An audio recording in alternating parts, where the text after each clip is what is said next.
Dans cette vidéo, on va parler entrepreneuriat, business et spiritualité. Alors écoute bien, je vois beaucoup trop de confrères qui sont par exemple, tu vois, thérapeutes et coachs en mode old school, c'est-à-dire ils ont leur petit cabinet, ils font leur petite séance et ils attendent les recommandations, bouche à oreille, etc. Et moi j'ai fait ça quand je me suis lancé en 2017 et j'ai pas forcément aimé.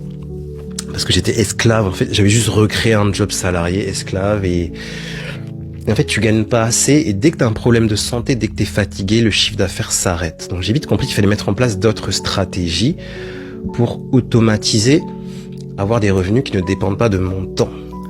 Soyez malin. Lancez des business qui génèrent de l'argent quand vous n'êtes pas là. Donc c'est tout ce qui est formation en ligne, coaching en ligne, faire des choses, vous le faites une fois, vous le mettez sur une boutique, ça se vend toute l'année. Faire des conférences, faire des soins guidés, des méditations. Le nombre de méditations, d'audio de méditation que j'ai, c'est une dinguerie. Des séances guidées, des formations, créer des cercles de parole, des cercles de guérison, des cercles... Amusez-vous, soyez créatifs, mais créez des choses qui peuvent être faites à distance. Je dis pas d'arrêter votre activité, de pas faire de one-to-one, mais soyez malin. Pensez business en ligne. Très important. Soyez malin.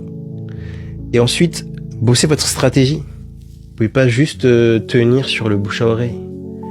Stratégie de contenu, stratégie d'acquisition, travaillez un petit peu le marketing, la vente, un peu.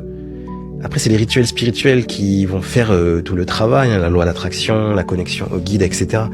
Mais il faut une stratégie. Un petit peu.